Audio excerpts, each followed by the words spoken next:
First off, let me thank all of you that took the time to respond to the 12 questions for you wrestling fans video that I posted here on YouTube on Saturday.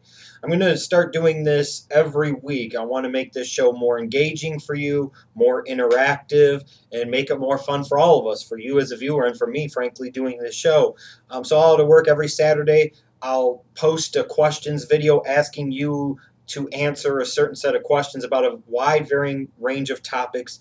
And then every Tuesday is when I will actually post the follow-up video talking about your responses and your answers and kind of giving my thoughts on them and what I learned. Like I said, this is kind of like market research, but really more so an attempt to make the show more engaging and more interactive.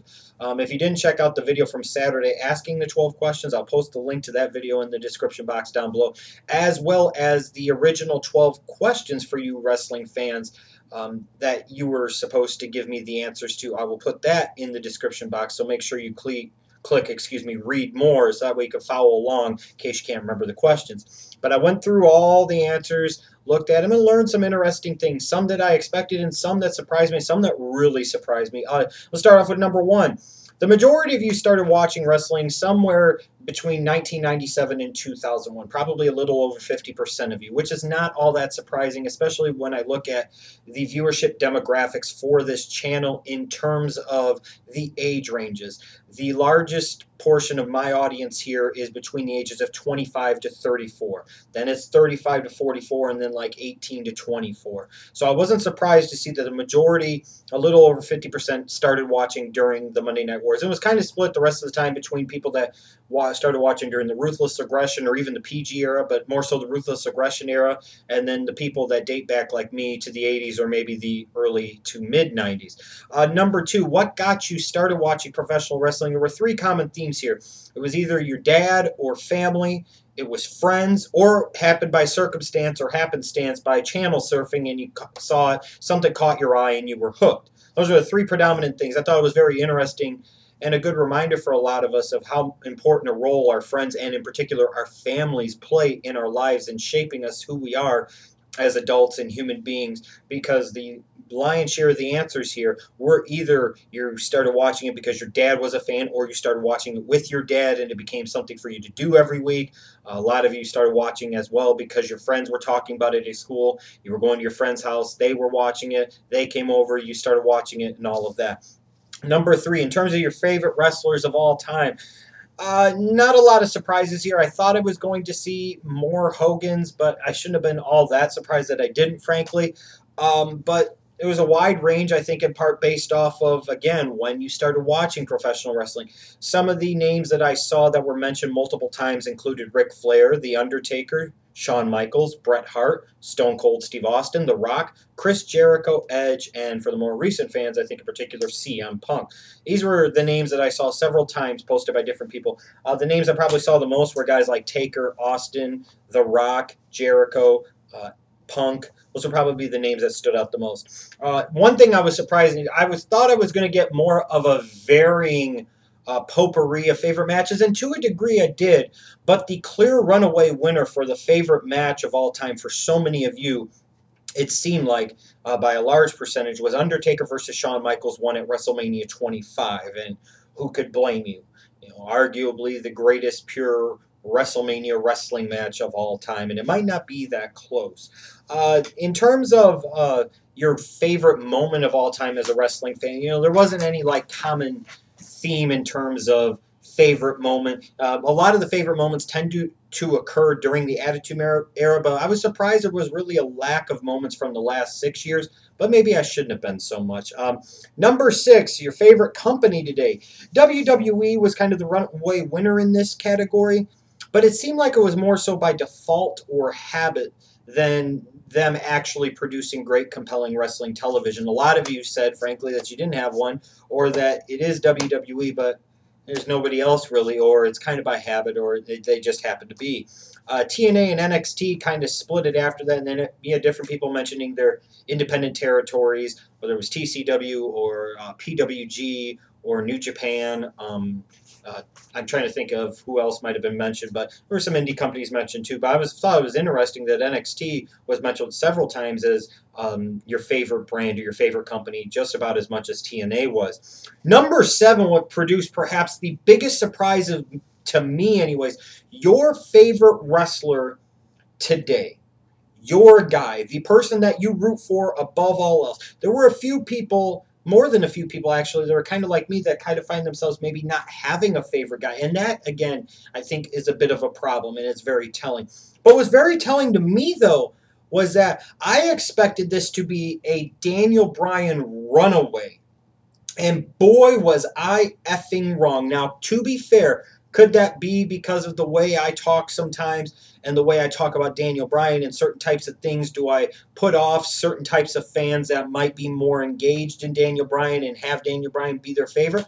Perhaps that could be the case. I'm sure that plays a part in it. But I was still assuming that with Daniel Bryan and the road to WrestleMania 30 and so many other things in his favor, especially with CM Punk no longer being in the fold, I thought a lot of people were going to instantly automatically transition to Daniel Bryan being the favorite, and not even that frankly close. The runaway winner in terms of all the different names that were mentioned, and you had Daniel Bryan was mentioned quite a bit, but it seemed like a lot of him was mentioned because CM Punk was no longer around, or since CM Punk's not here, I'll go with Daniel Bryan. Guys like Cesaro, Bad News Barrett, Dean Ambrose, Seth Rollins. Now, Ambrose was mentioned quite a bit, which surprised me a little bit. But the runaway winner was Bray Wyatt. And I think the most interesting thing that I take from this is that even though a lot of the times the focus seems to be just strictly, in my opinion, on the flips and the kicks and the actual matches and stuff, it's interesting that even if I see a lot of you that are posting about this, that talk about just the flips and the kicks and the wrestling and the in-ring product, and that's all that matters to you, yet when it comes to your favorite guy, the runaway winner is the guy that could talk on the mic and perhaps is the most interesting character in WWE today in Bray Wyatt. I was very surprised how often Bray Wyatt got mentioned. Not surprised that he got mentioned, but I'm surprised in particular he got mentioned so much more than Daniel Bryan did. And some of the Daniel Bryan mentions seemed to only become as a result of CM Punk not being around anymore. That kind of floored me and surprised me a little bit. And even when you look at like Bad News Barrett and Dean Ambrose, so even with all the emphasis and focus on in-ring action and et cetera, it still shows me and still proves to me that most of you, even if you don't acknowledge it, realize it, or understand it, do appreciate more than just the in-ring product. And a lot of you, when looking at the favorites that you mentioned, you like those guys that are larger than life characters. You like those guys, at least, that can talk on the damn mic and be more than just a one-dimensional performer. Really surprised Daniel Bryan didn't win there. Number 8, in terms of the things you liked about wrestling, production values, new faces being featured in the WWE were some of the common ones. It wasn't a lot of great, overwhelming positive things. Number 9, though, the things you don't like. These were kind of common. The too kid-friendly product, a lot of hate towards the PG rating, but more so in particular, seemed like a lot of people were not in favor of the kid-friendly product and not going enough after the adult male demographic, which, again, I understand. A lack of storylines in general throughout the product, which is a consistent complaint of mine, no question. And meaningless mid-card titles, which again is another really, I don't know what's going on with my ceiling fan. It sounds like it's about to explode. Let me shut it off really quickly. Yeah, let's do that. That's good for all of us, and now it just got really dark in here.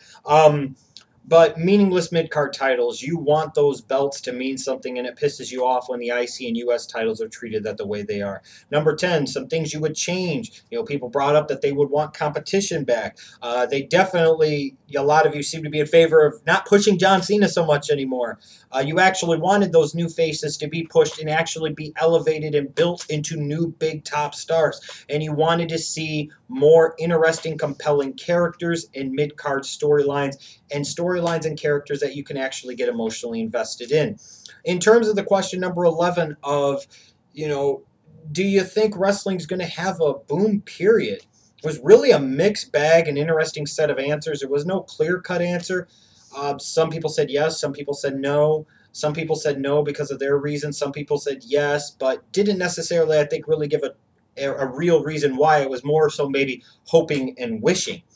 But the one common theme amongst it seemed like everybody that is definitely not going to happen anytime soon, and I probably agree with that. And number 12, will you still be watching and wrestling in 5 years? The majority of you said yes, and I wasn't all that surprised by it, because if you sat there and said, I can't envision myself watching it 5 years from now, then why would you even bother watching it now if you know you're probably not going to watch it much longer? Why waste any more time if you're eventually going to stop anyways, or envision yourself stopping? In terms of my own answers to these 12 questions, I started watching in 1985, so back when I was 4 years old. You had the AWA on cable television. You had the WWF with Hulk Hogan and the Rock and Wrestling Connection running the show. It was a great time to get into wrestling. Why did I start watching professional wrestling? I just kind of think happened on it. My dad wasn't a fan, but my dad would actually sit there and watch it with me. I had a friend at the time, Scott, who was very much into professional wrestling. So we go hang out. We go play with the wrestling action figures. They're not dolls or action figures. That's what men play with. And that's kind of what helped nurture my interest in professional wrestling. In terms of my all-time favorite, obviously Hulk Hogan. Undertaker is a close second. My favorite match of all time is still Hogan versus Andre at WrestleMania 3, although Hogan Warrior at WrestleMania 6, Hogan Rock at WrestleMania 18, and Undertaker HBK WrestleMania 25 are very close in the consideration. My favorite moment of all time will be Hogan body slamming Andre the Giant at WrestleMania 3, followed by Hogan turning heel at Bash at the Beach 96. A very Hogan themed thing here. Favorite company is kind of WWE by default or habit more than anything else, and not so much anything that they're doing spectacularly, that's for sure. Favorite character of mine today? If I had to say, it probably would be Bray Wyatt from an all-around standpoint. I like some of the trolling nature of a Bad News Barrett, and I like what a balding Dean Ambrose can do as kind of that off-the-wall Roddy Piper, Brian Pillman type of character. But Bray Wyatt's probably the guy. But in terms of just a pure in-ring standpoint, I like Cesaro's work the best. Things I like about today's wrestling business, the fact that you can actually come on the internet and not feel like a lone wolf. If you don't know wrestling fans, you can actually come on here. You can talk about wrestling. You can debate wrestling. You could get news about wrestling, rumors about wrestling. Some people view that as a bad thing. I actually view that as a good thing. The production values of professional wrestling have increased tremendously over the years, and that is a very good thing. The fact that you could have something like the WWE Network, for its flaws, it also is a good thing. The fact that you go back and watch all of that history. Other things that I think are good about it, some of the new faces that we're seeing in professional wrestling, I think that's a good thing as well. My biggest complaints or problems with the wrestling business is that it seems like the people in the wrestling business are unable or unwilling to acknowledge the problems that they have created and actually listen and realize that they don't know what they think they know in order to affect the real positive changes that professional wrestling needs to undergo in order to have another boom period. I don't like the WWE's over reliance on certain individuals, in particular John Cena. I think it's kind of this foolish logic to sit there and say, well, he's the top guy, so he can't do anything. Well, if you pound any other guy into that same top spot year after year after year after year, they probably would produce the same as Cena. So to sit there and say that you have to do it, I think, is a ridiculous argument. The lack of storylines frustrates me tremendously. The lack of meaningful mid-card titles frustrates me tremendously. If there were three things I could change about professional wrestling, it would be number one, that there would be a second real viable company that would be real competition to the WWE. Number two is that professional wrestling would stop making apologies and excuses for who they are and embrace who they are and go after it based off of who they are. And number three, I would probably say, that I want to see more compelling storylines just in general. Every brand, every company, some originality, some creativity, not following the same old try and true formulas that WWE has done or done at nauseum, or TNA, so on and so forth. Do I think wrestling is going to have a boom period? Not anytime soon, and I'm not that optimistic it'll ever happen again, frankly. Will I still be watching in 5 years? Probably. I doubt I would completely stop watching in 5 years, but stranger shit has happened. So thanks to all of you that chimed in and gave me your answers to these questions. Hope you liked my answers to the questions. Again, every Saturday I'll pose a new questions video for you, and then every Tuesday will be the response video talking about your answers and then me giving my answers to the questions as well. So it's a lot of fun. I hope you guys enjoy this series, and I look forward to doing more of them in the future.